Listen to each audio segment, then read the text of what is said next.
Bienvenidos al curso de Infectología Virtual del Hospital Vargas de Caracas 2021 con el apoyo de Proyecto 1113.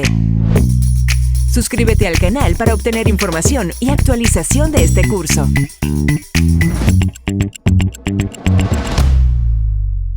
Clase 14. Buenos días amigos, un placer estar con ustedes hoy para hablar sobre arbovirus de importancia médica en Venezuela. Vamos a hablar fundamentalmente de dengue, chikungunya y zika, a pesar de que hay algunas arbovirosis actualmente como la fiebre amarilla. Quiero hacer énfasis en la parte epidemiológica y en algunos aspectos importantes de manejo clínico para el diagnóstico, para ayudarlos a ustedes en la parte de diagnóstico. Voy a pasar a compartir pantalla para empezar con la presentación y poder avanzar con la clase del día de hoy. Bueno, el primer arbovirus importante en Venezuela, por diferentes razones. La primera de ellas, que es una arbovirosis que en Venezuela ha tenido muchísimo impacto en los últimos años. Dengue, que es una enfermedad prácticamente incrustada en el pensamiento del venezolano. Vamos a empezar con ella para tratar de entender un poco qué ha pasado con el dengue y qué es lo importante. Lo primero que quiero que entiendan, que a pesar de que no hay boletín epidemiológico en el país desde el 2014, esta es la forma como habitualmente se mide el dengue, porque es importante entender esto porque nos va a dar la clave de tratar de entender la enfermedad como un todo. La enfermedad se mide en semanas epidemiológicas, que están las 52 semanas. En este gráfico, en las barras azulitas, vamos a ver el año 2013 y en base a los años previos en la estandarización, los casos que se predicen para cada año o se construye la construcción del canal epidemiológico o endémico, que es este canal que está aquí, la línea entre el canal máximo, número máximo de casos esperados, número mínimo de casos esperados, que es el azul, y el promedio, que es la línea morada. Este es el número promedio de casos esperados durante todo un año, que se construye en base al promedio de los últimos 2 años. Esto es importante entenderlo para poder explicarles un poco qué ha pasado con Venezuela. Si esa gráfica la construimos durante 10 años, vamos a ver que la historia del dengue en Venezuela, fíjense cómo varían el número de casos. Lo primero, que tiene una estacionalidad importante que además ha venido cambiando con el tiempo. Una estacionalidad donde aumentan los casos al principio de año, sobre todo hasta el año 2009, pero a partir del año 2010 tienes un segundo pico de casos hacia el final del año que se pega con el primero. Entonces cambió la estacionalidad del dengue en los últimos 20 años en Venezuela, pero no solamente no cambió, también cambió, además de cambiar la estacionalidad, cambiaron los números absolutos. Fíjense cómo se pasa de un promedio estándar que va de 700 casos a la semana a tener casi 1.500 casos a la semana en promedio después del 2010 y el 2014. Y esto ocurre porque el número de casos esperados estaba en base al número de los casos epidémicos que se produjeron, en particular en el 2008 y en el 2009, que vamos a ver un poco más adelante. Entonces, aquí está lo que llamamos el periodo especial, en el cual no hubo información epidemiológica. Posteriormente empezamos a tener información epidemiológica y aquí vemos los cambios esperados. Fíjense los datos reales. La línea verde son los casos esperados, la línea roja son los casos reales. Fíjense la epidemia que hubo en el 2007, después en el 2009, después en el 2010. Estas magnitudes de la epidemia generaron un aumento del número de casos esperados en el país y después en el 2014. Otro de los elementos que es llamativo, que se ha visto en otros países, que después de grandes epidemias aparecen periodos de silencio, que es probablemente en el que estamos en este momento, posterior a la epidemia del 2014, en el cual había un momento grande, después baja el número total de casos y después pueden haber algunos otros brotes. ¿Esto qué produjo? Bueno, un efecto que es de alguna manera paradójico, que en la medida que se producen más casos en el país por la fórmula de cálculo, cada vez es más difícil tener epidemia, porque la definición de epidemia está basado en los datos esperados, no en los datos reales. Y si los datos esperados son cada vez más altos, como ven en la línea punteada verde, pareciera que desde el punto de vista estrictamente numérico, para tener una epidemia tienes que tener un número más importante de casos. Si vemos los casos anuales de dengue hasta el 2014, fíjense que la tendencia iba a ser aumentando y esto ha venido aumentando paulatinamente, por lo cual después vamos a ver las causas por las cuales pensamos que ha venido aumentando el número de casos de dengue en el país. Aquí vemos esto del efecto de lo que llamamos la hiperendemicidad. Para el año 2004, el número de casos probables por semana era 483. Para el año 2013 es 1100. El número de máximo de casos por semana pasó de 960 a 2400. El número de semanas con epidemia, y esto es lo paradójico, en el 2004 con 400 casos promedio era 7 semanas, mientras que en el 2013 era solamente 3 semanas. Y esto explica lo que le dije de lo que hoy llamamos la hiperendemicidad. Entonces, de alguna manera, esto es lo llamativo, y vamos a hablar un poco también de este evento de los Aedes, porque estas enfermedades, estos arbovirus que son producidos por un vector común único que es el Aedes aegypti, si no entendemos la ecología del Aedes aegypti, de alguna manera no vamos a entender, no va a ser muy difícil empezar la enfermedad. En el 2010, en ese momento estábamos trabajando en la alcaldía de Sucre, en Petare, venía de la universidad y hubo un gran brote de dengue en todo el territorio nacional. Empezamos a hacer un estudio donde tratamos de evaluar cuáles eran las causas asociadas a tener dengue y a medir el índice aédico. Queríamos medir qué casas tenían mayor número de Aedes y qué casas tenían menor número de Aedes, dado la importancia en este tipo de enfermedad de la prevalencia de la Aedes. Y para hacer el cuento largo o corto, 58% de las casas que pesquisamos en el municipio de Sucre tenían Aedes. El índice de recipiente, que es otro índice que mide cuántos recipientes están positivos para larvas, fue 61%. Y de alguna manera encontramos que la presencia de Aedes y la presencia de larvas estaba asociado a tener más de un recipiente positivo, tener casos previos de dengue y pobre conocimiento de las estrategias de control del vector y viviendas en el medio rural. Es decir, esto era la evidencia de que la prevalencia de la Aedes era muy, muy importante en el territorio nacional. Fíjense que más de la mitad de las casas tenían Aedes, cuando la Organización Mundial de la Salud dice que lo máximo permisible debería estar alrededor del 10%. Entonces, fíjense cuán alta es la prevalencia de dengue en Venezuela, y eso, la verdad, no ha cambiado mucho. Al tener una prevalencia de dengue alta, ¿okay? Tú tienes cantidad de vector transmisores en alto porcentaje en buena parte del país, como vemos en este mapa. Eso genera un efecto exponenciador de las enfermedades de los arbovirus que usan el Aedes como transmisor. Cualquier arbovirus que llegue y empiece a circular, la presencia de la Aedes va a hacer lo que sea altamente expansivo. Entonces, ojo pelado, porque en la medida que aparezcan circulación de virus, entendiendo que hay mucho Aedes, esto va a producir una expansión de la enfermedad. De allí la alarma que hay con fiebre amarilla en este momento en el estado Monaga.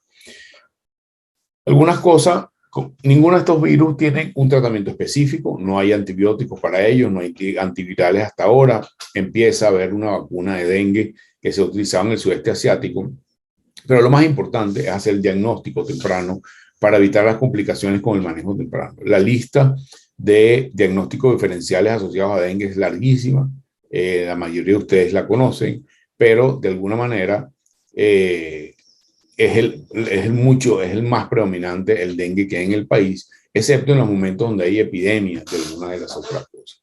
Se consideran que el dengue tiene 3 fases clínicas: la fase febril, la fase crítica y la fase de convalescencia. Y lo que quiero que se lleven como concepto, que en el caso del dengue, a pesar de que todavía seguimos utilizando la definición de dengue hemorrágico, lo que mata a los pacientes con dengue sigue siendo la deshidratación y el shock. Realmente, a pesar de que tengan plaquetas bajas, lo que los mata a ellos es la hipovolemia, y es algo de lo que hay que hacerle frente con el manejo de hidratación importante. En este cuadro que vemos cuáles son las fases del dengue, la curva roja es la curva febril en la parte de arriba. Es una fiebre que típicamente dura no más de 5 días, es un elemento característico. La enfermedad del choque o el shock y el sangrado grave habitualmente se producen más bien hacia la parte final de la enfermedad y no al principio. La trombocitopenia también aparece después del día 5, del día 6. Y la viremia, que aparece cuando se detecta muy tempranamente, son los fenómenos que dictan la cinética de esta enfermedad que ya conocemos bien. Algunos conceptos relacionados con la definición de los estados de alarma, los signos de alarma, que vamos a ver un poco más adelante la definición, es que el paciente tenga dolor abdominal, letargia, deshidratación o hipotensión extrema o sangramiento de las mucosas. De alguna manera, estos son los signos cardinales para la predicción de los signos de alarma. La definición de la Organización Mundial de la Salud ha venido cambiando, ya no se utiliza dengue hemorrágico y dengue no hemorrágica, sino utilizamos dengue sin signos de alarma, que es el grupo A, dengue con signos de alarma y dengue grave. ¿Ok? Cada una de estas definiciones tiene una particularidad. A medida que se mueve hacia la derecha, son los enfermos más graves y es la forma como debe clasificarse y en la cual hay alteraciones de los laboratorios que hacen que el diagnóstico sea característico. De alguna manera, Venezuela, y por esto la importancia de hablar de estos arbovirus, ha sido quizás uno de los peores países en el ataque de dengue, porque debemos sumar el número de casos de dengue en Venezuela registrados y dividirlos por el número de población. No es el mismo número de casos de dengue en Brasil que en Venezuela, porque Brasil es un país más grande. Y cuando catalogamos por esta variable, encontramos que Venezuela está entre los 10 países y está en el tercer puesto de mayor número de casos que ha habido en el mundo por densidad de habitantes. El primero es Honduras, que es un país pequeño. Segundo, Brasil. Y fíjense cómo aquí tenemos el patrón latinoamericano y aquí hacia la derecha tenemos el patrón asiático. Las dos zonas de mayor incidencia de dengue en el mundo son América Latina y Asia. Pero hay cosas que hacen los asiáticos, o la manifestación o la enfermedad del dengue en Asia es un poquito diferente a el patrón en América Latina. Fíjense los países de alta incidencia cuando los relacionamos por si la pobreza, para tratar de entender si la pobreza es un fenómeno que está asociado al dengue. En realidad, pareciera que los países pobres, dentro de los que tienen dengue, tienen una tasa de ataque menor, y los países no pobres, o los países que tienen Producto Interno Bruto un poco más alto, son los países que tienen mayor tasa de incidencia. Entonces, dengue ciertamente es un fenómeno que ha estado con nosotros desde hace muchísimo tiempo, que tiene ciclos que no entendemos muy bien. En América Latina, uno no entiende por qué, por ejemplo, hay epidemias en Brasil que no se corresponden con epidemias en Venezuela, hay epidemias en Colombia que no se corresponden con Venezuela, hay epidemias en Venezuela que no se corresponden con epidemias en nuestros países vecinos, y de alguna manera dengue refleja la forma de agrupamiento de la sociedad, el nivel de densidad ética y la capacidad que tiene el ser humano de, ante una epidemia que circula el virus, poder controlar el vector. Chikungunya, vamos a hablarlos en la secuencia histórica que ha aparecido, y esto quizás es equivalente para Zika también, porque aparecen tantos casos de chikungunya. Una vez que el virus entra al continente americano, ya así como hay densidad de dengue alta en Venezuela, hay densidad de Aedes muy alta desde la Patagonia, casi que hasta Houston, Texas. Todo América está densamente poblado de Aedes si lo comparamos con las densidades aédicas de los años 60. Hoy en día son 4 o 5 logaritmos mayor la densidad de Aedes en todo el continente. Por lo tanto, ocurre el mismo caso que con Venezuela, en lo que algún virus que utiliza como vector al Aedes va a diseminarse muy rápidamente. Entonces, si aparece algún otro virus que es de transmisión vectorial y el vector es el Aedes, ya ustedes saben que va a haber epidemia en todo el continente. En relación a chikungunya, pero también vale para Zika, al no haber inmunidad previa, la posibilidad de la transmisión es altísima, porque no hay protección de ningún tipo por inmunidad de rebaño, inmunidad previa, y sumado a la densidad édrica alta hace que esto sea expansivo. Vamos a ver un poco qué pasó en Venezuela o qué ha pasado en Venezuela. El primer tema con Venezuela es que en Venezuela, para efectos estrictamente prácticos, nunca hubo epidemia de chikungunya porque nunca hubo una definición oficial de los casos de chikungunya, y esto obviamente tiene un filón político. Básicamente no se quería aceptar que había una epidemia en el país, sino ya muy tardíamente. Entonces, esta es la historia, estos son datos oficiales. Esta curva que está aquí es una definición de monitoreo epidemiológico sindromático que se llaman el número de casos febriles en el país. Para que tengan una idea, más o menos en el país se produce un número de casos febriles más o menos estándar todo el tiempo, no varía tanto. ¿Okay? Cuando hay un pico, por ejemplo, aquí en el 2000, final de 2010, fue una epidemia de dengue, este lomo rojito que está acá. Aquí fue la primera epidemia de H1N1, aquí fue una epidemia de H3N2, aquí el segundo brote de H2N1 en función de esta determinación de casos febriles esperables. ¿Okay? Fíjense lo que pasó en el 2015. Este pico, que son datos oficiales de 2.400.000 personas registradas por el Ministerio de Salud sobre la curva del número esperado de casos febriles, todo esto o la gran mayoría de esto fue chikungunya. Entonces, fíjense en la magnitud del tamaño de la epidemia comparado con otras epidemias previas, inclusive de dengue, y la magnitud de lo que se representó chikungunya. Vamos adelante, vamos a ver qué fue lo que pasó con Zika. Aquí ven el canal endémico, el número de casos reales, aquí está el canal endémico de los casos esperados febriles. Fíjense en la magnitud tan importante que produjo en este caso chikungunya, como le dije anteriormente, comparado con otros casos de dengue. Pero como no había una definición oficial de los casos de chikungunya, el número de casos es relativamente poco. Segundo, no hay una metodología diagnóstica lo suficientemente dura o fácil desde el punto de vista del laboratorio, y de alguna manera la tasa de ataque que vimos en chikungunya en función de que no había inmunidad previa y que la densidad de Aedes era altísima, refleja básicamente la densidad vectorial. Entonces, ¿qué está pasando en el fondo? Bueno, de alguna manera, como les dije anteriormente, el Aedes se ha incorporado a la vida del ser humano en el mundo, casi en el mundo entero, en todas las zonas subtropicales. El dengue es un vecino habitual, ya nos acostumbramos, hay una incapacidad de controlarlo dentro de la comunidad, y es común que veamos con dengue personas que se infecta la primera persona, se infecta la segunda persona en la misma casa, se infecta la tercera persona, y de alguna manera la gente no entiende que tiene el enemigo durmiendo consigo. Si no entendemos la ecología y la forma de vida del vector, muy poco podemos cambiar la situación del vector dentro del domicilio. Por lo tanto, creo que es un elemento de conocimiento del vector. Otro de los elementos es que estamos apuntando hacia el control del vector a un enemigo equivocado, que es el mosquito adulto. Si no controlamos las larvas, nunca vamos a controlar el densidad vectorial. Entonces, la mayoría de las personas se enfocan en el mosquito adulto y no entiende que lo que tiene que controlar es la larva para evitar. Y la larva se controla con el tema de los pipotes de agua, que en una situación como Venezuela, donde la densidad o la dificultad del agua es muy importante y la gente recolecta agua por razones de la infraestructura del agua, eso hace que la densidad de Aedes sea mucho más difícil controlar. Entonces, ¿qué hace difícil el control de chikungunya? Bueno, que tiene síntomas similares a otros arborivosis, en particular a dengue, que es lo que venía pasando en Venezuela hasta ese momento.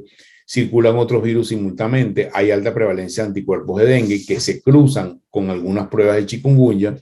No hay capacidad diagnóstica de esta enfermedad. Todavía el día de hoy hay muy pocas herramientas diagnósticas para el caso de chikungunya, y solo nuestras herramientas clínicas pueden ayudar.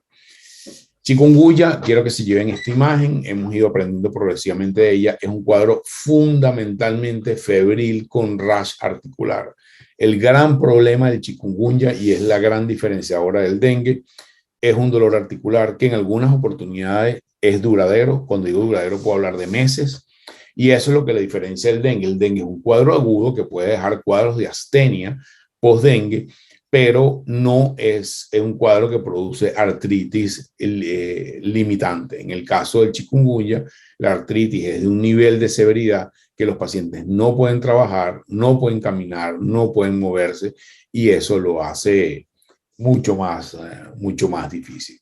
O sea, en este cuadro que vemos las manifestaciones clínicas de dengue, chikungunya y Zika, fiebre por dengue y chikungunya, donde se compara en la India los diferentes cuadros, vemos que comparten la mayoría de los síntomas, pero por ejemplo la artralgia en chikungunya es mucho más frecuente, el rash es más frecuente, es bastante parecido en todo. El sangrado es mucho más común en fiebre por dengue hemorrágico, y por allí es difícil un poco irlos diferenciando. De alguna manera los exámenes de laboratorio nos ayudan que la trombocitopenia es mucho más intensa en el dengue. Fíjense aquí el contagio plaquetario es muy bajo.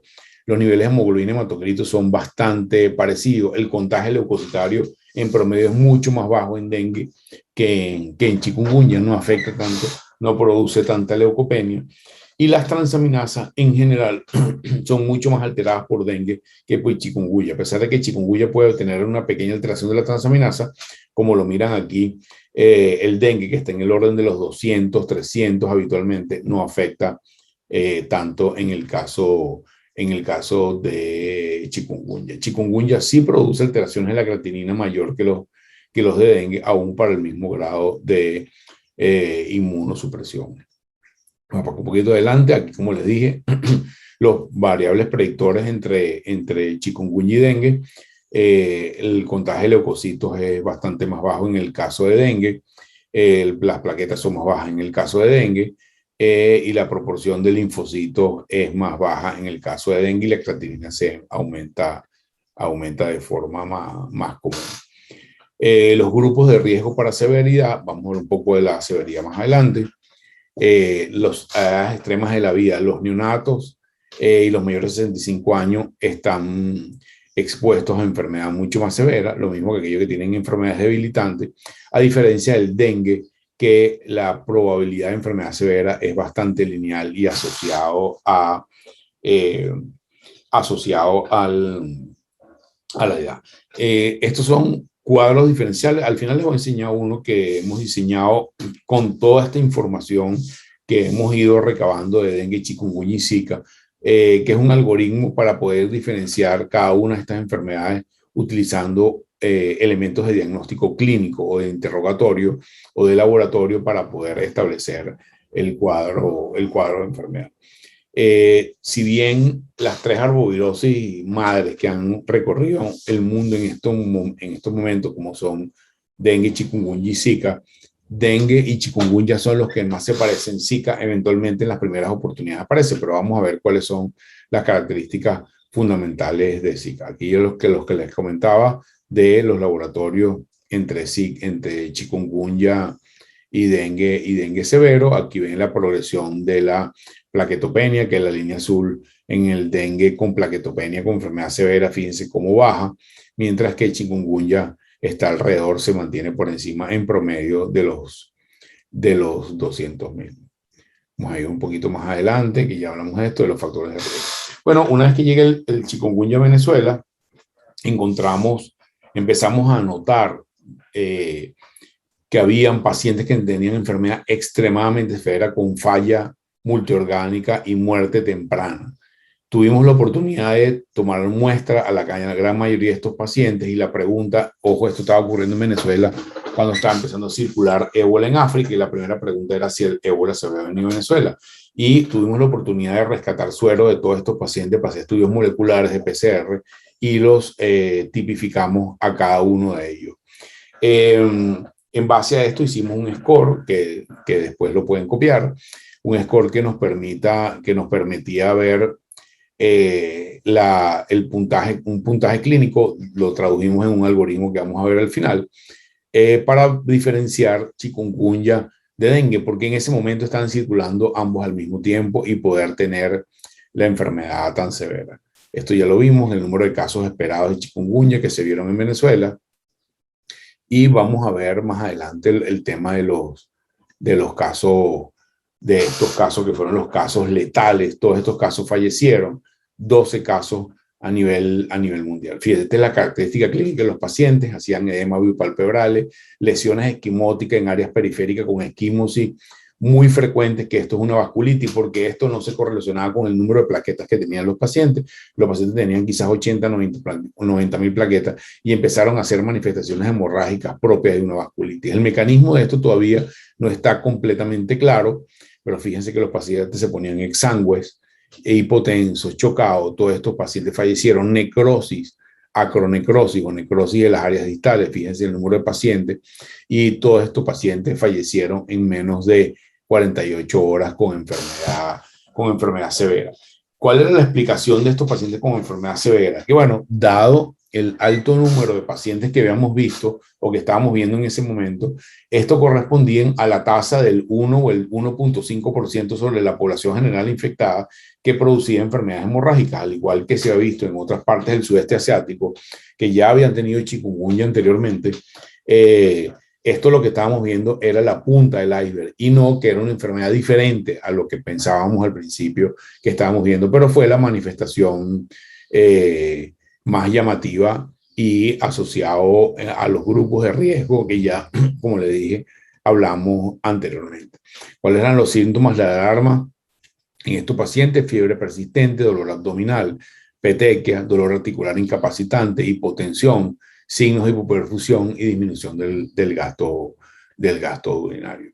Uno de los elementos que hemos tenido hoy en día, de los cuales vamos a ir hablando en las próximas láminas, es que al no tener información epidemiológica, porque no hay boletín epidemiológico, la pregunta en qué parte de la epidemia, de cada una de las epidemias estamos. Y empezamos a trabajar con modelos de predicción que utilizaban data digital no médica, por ejemplo, de la utilización de esta herramienta que se llama Google Trend, el cual seguimos utilizando todavía hasta el día de hoy, porque la búsqueda que se hace en el cuadrito, ustedes están en Google y ponen dengue en Venezuela, tienen un equivalente al número de casos de dengue, y eso lo vamos a explicar más adelante. Otro de los elementos que hablamos de chikungunya, que estuvimos trabajando en medio de la epidemia de chikungunya en el municipio de Sucre, es que si uno no entiende la epidemia como un fenómeno espacial pegado a un contexto geográfico que tiene que ver con la densidad de como la forma como viven las personas, no entienden la enfermedad. En este mapa vemos el número de casos por semana de chikungunya, que estaba limitado a unas zonas calientes donde la densidad de población era muy alta, donde la falta de agua era mayor y donde la capacidad de controlar el dengue era menor, los Aedes aegypti. Entonces, estas son enfermedades. Las enfermedades vectoriales se pueden dibujar en mapas que tengan densidades. Otro de los casos que empezamos a hacer, lo empezamos a hacer con el caso de dengue, que tratamos de monitorear utilizando herramientas de georreferenciación donde se producían los casos de dengue, porque los casos de dengue también, cuando ves una escala más grande, que es la escala de Caracas, se producen en clústeres debido a que los casos están altamente relacionados con la densidad aédica de algunos aspectos particulares. Entonces, aquí les voy a hablar de qué cosas hemos utilizado para el diagnóstico de la enfermedad. Se los voy a poner al final, de qué cosas hemos desarrollado de tecnología para cambiar. Bueno, llegó Zika después en el año 2015, muy en secuencia después de chikungunya, una enfermedad que solamente se conocía en el sudeste asiático, en unas islas del Pacífico Sur, con muy poca extensión a otras partes del mundo. En esa enfermedad que se produce en esas islas que están muy aisladas, la capacidad de que saliera de ahí era muy poca, porque son islas que tienen muy poca conexión con el mundo exterior, y teníamos ya publicados más o menos cómo se producía la enfermedad. Pero una cosa es una enfermedad producida en unos 20.000 pacientes y otra cosa es una enfermedad que ataca a 300 millones de personas, como pasó en el caso de la llegada del Zika a América Latina, que muy probablemente llegó a través de las islas ecuatorianas, de las islas de Pascua, y por ahí entró y finalmente se distribuyó por todo el continente, por la misma razón que le dije anteriormente, porque había Aedes aegypti y el Aedes es el principal transmisor, no el único, pero el principal transmisor de Zika. Los síntomas se llama Zika porque él típicamente produce un cuadro de conjuntivitis que se llama Zika o conjuntivitis seca, un rash que no se puede diferenciar necesariamente de los casos de dengue o de chikungunya. Fíjense aquí el rash el rash facial y el eritema conjuntival, que es bastante típico del caso de Zika. Entonces las manifestaciones clínicas en general a veces son difíciles para entenderlo. Igual tenemos el mismo problema de la detección del virus por pruebas de relativo fácil acceso. Todavía hoy no hay pruebas de Zika suficientemente buenas, dan reacciones cruzadas con dengue, dan reacciones cruzadas con chikungunya cuando hablamos de serología, y PCR es extremadamente caro para hacerlo cuando tienes brotes de alta cantidad de pacientes. Zika tiene su propia dimensionalidad, ¿okay? Tiene su propio problema y no es artralgia como el chikungunya. No es enfermedad severa como es el caso de dengue que produce muerte por shock. El caso de Zika son dos mini epidemias en una, que son la microcefalia por la afectación de mujeres embarazadas. Ya se sabe hoy en día que la tasa de microcefalia está directamente asociada a la invasión del virus a través de la placenta a las estructuras de desarrollo neurológico en el niño. Y lo segundo, que tiene una capacidad de producir una neuropatía motor axonal, un síndrome de Guillain-Barré mucho más probable o mucho más intensa que lo que le hace chikungunya y que lo que hace inclusive dengue. De hecho, si uno mira dengue en Venezuela, ¿cuántos Guillain-Barré han sido producidos por dengue con la cantidad de casos que hemos tenido de dengue? Como hablamos al principio, se hace bastante improbable en el caso de dengue. No así en el caso de Zika, donde la tasa de Guillain-Barré fue un predictor importante de la cantidad de casos de Zika que vemos en el país. En esta gráfica comparativa, donde utilizamos la misma técnica de la medición de los casos febriles, ¿okay?, del Ministerio de Salud, fíjense el total de casos febriles con chikungunya, el total de casos febriles con Zika. ¿Qué pasa? Que la mayoría de los pacientes con Zika no consultaban, a diferencia de los casos de chikungunya, porque la enfermedad es mucho más llamativa y mucho más notoria desde el punto de vista clínico. La gente no sabe qué es lo que pasa y acude. En el caso de Zika, siendo una enfermedad un poco más leve, la cantidad de gente que acude es menor, pero eso de alguna manera son puntas de iceberg diferentes. Cuando evaluamos a través de modelos matemáticos cuál es la estimación de total de casos, son bastante parecidas, ¿ok? En este caso las barras amarillas son el número de casos en exceso febriles, y esta es la estimación de los casos de chikungunya que se tuvo. En el caso de Zika, los casos febriles fueron muy pocos, pero el total de casos que se producen, le repito, esto medio por modelos matemáticos, es bastante parecido entre uno y otro. Es decir, basta que tengamos virus circulando, arbovirus, densidad édica suficiente en el continente para que se produzcan muchos millones de casos en el continente completo. ¿Cómo hacemos estos modelos? Bueno, a través de modelos utilizando esta data de Google Trends y utilizando algunas que vamos a poner al final. ¿Cuáles son los determinantes vectoriales? ¿Okay?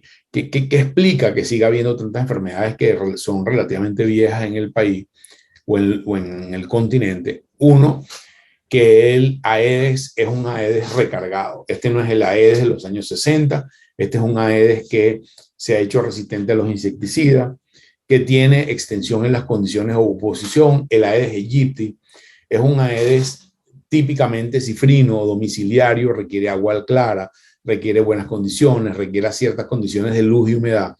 Y el Aedes se ha ido malandrizando, por ponerlo de alguna manera, porque empieza a buscar otros nichos que eran menos comunes. Eso es el primer elemento. El segundo elemento es la incorporación de otros Aedes, como el Aedes albopictus, que es un Aedes que tiene unas necesidades para vivienda mucho menos estrictas que el Aedes aegypti. Puede vivir en aguas sucias o en aguas grises, puede resistir de extremas temperaturas, tiene una capacidad de picadura 20 veces mayor que la Aedes aegypti, y ya hay Aedes albopictus distribuidos tanto en Venezuela como en el resto de América Latina. Entonces la aparición del mosquito tigre, que es el Aedes albopictus típico de la zona del sudeste asiático, ya está en nuestras regiones, y eso y eso hace que de alguna manera modifique de alguna forma la epidemia.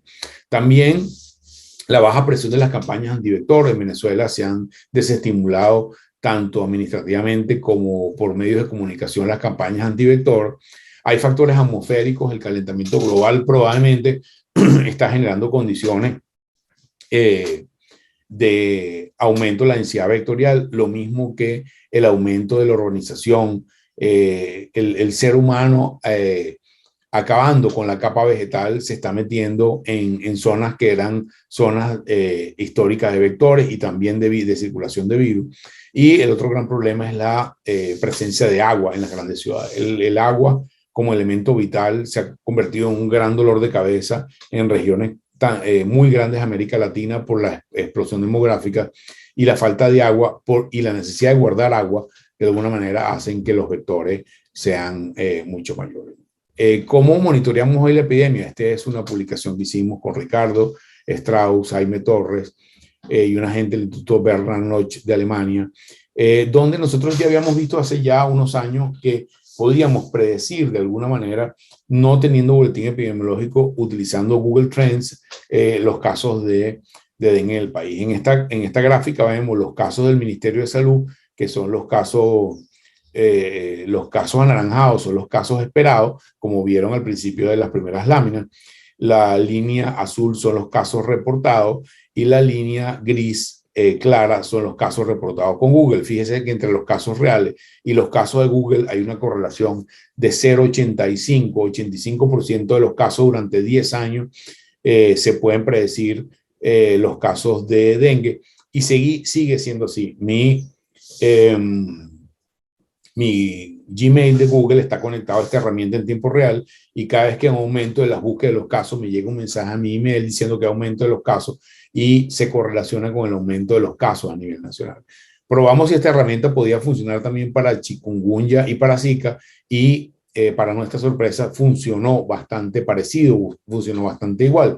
La línea amarilla es el monitoreo de Google de los casos de chikungunya, la línea azul son los casos febriles del Ministerio de Sanidad, de los cuales hemos hablado todo el tiempo, y lo mismo para Zika. La correlación fue muy, muy importante, y utilizando ese algoritmo y algunos algoritmos de modelación matemática, pudimos estimar el tema de la cantidad de casos de Zika y chikungunya. Entonces, definitivamente estas enfermedades no van a cambiar, ¿ok? En particular dengue y algún otro virus como Zika y chikungunya, si no cambiamos la forma como los seres humanos nos relacionamos con el Aedes, con nuestro medio ambiente, y eso es un elemento central. Yo quiero enseñarles, para terminar, voy a dejar de compartir para enseñarles una de las herramientas que hemos desarrollado, que intenta utilizar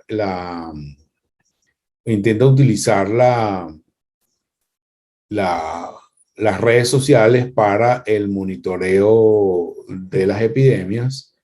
Voy aquí a compartir pantalla. Aquí está. Esta es una aplicación que quiero que vean cómo funciona, es rapidito.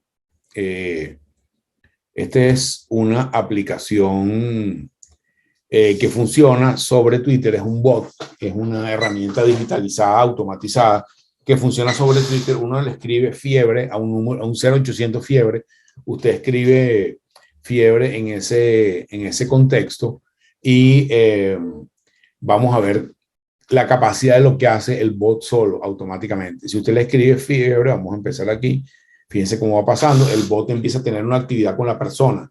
Ok, soy EpiMobile, un chatbot de salud que puede ayudarte para diferenciar dengue, chikungunya. Le pregunta, le hace preguntas y uno va contestando. Continuemos, que el tiempo premia. ¿Has viajado en el último mes? La gente contesta sí, y puedes georreferenciar la zona donde la persona ha viajado o dónde está en ese momento. ¿Ok? El chatbot lo geocodifica, pone un punto en el mapa donde estuvo, chequea si eso es una zona de alta densidad de Zika, chikungunya o dengue, para meterlo al algoritmo. Después le va haciendo preguntas de las siguientes síntomas, escoge las 3 que más te identifiquen con el cuadro que presenta. Escoge escalofrío, fiebre, ahí que escogió temperatura mayor a 38.5, la persona va escogiendo las preguntas y él, a través de una secuencia específica de preguntas, va detectando cuánto es el riesgo y le da una puntuación de una de las láminas que vimos. Traducimos esa lámina de puntuación en el algoritmo y le va, en base a los síntomas que la persona tiene, le va a decir qué es lo más probable, si tenga dengue, chikungunya o zika. Es una forma de hacer un diagnóstico algorítmico sin la intervención del ser humano, utilizando solamente un bot o un robot digital que permite hacer este diagnóstico. Esta herramienta nosotros ya la probamos, tiene una sensibilidad cercana al 60% y es tan bueno como hacer una prueba de serología o una prueba de laboratorio. Finalmente puede identificar dónde está la persona, hacer una cita, contactar a un médico cercano, todo esto a través del bot. Otra de las cosas que hemos hecho es utilizar grandes datos de redes sociales, en este caso de Twitter. La forma como se estructura un Twitter es una tabla de datos, parecida a una tabla de Excel. Si nosotros buscamos en todos los Twitter que se producen en Venezuela y buscamos como palabra clave fiebre, nosotros podemos detectar picos de casos de fiebre por las regiones, georreferenciarlo e identificar que haya situaciones problemáticas a través de Twitter, específicamente en algunas zonas del país, y poder hacer un diagnóstico temprano de la epidemia. Entonces voy a terminar por aquí sobre esta panorámica de las arbovirosis más frecuentes que tenemos en el país. Ya estamos llegando a los 40 minutos. Fue un placer haber estado con ustedes. Mucho cuidado con fiebre amarilla. Hasta ahora ha habido casos solamente en zonas de baja densidad poblacional, zonas rurales muy dispersas. Y es otra de las arbovirosis que eventualmente pudiera expandirse por la presencia de Aedes, dependiendo de la circulación del virus. Entonces, con esto termino. Muchas gracias y un placer haber estado con ustedes.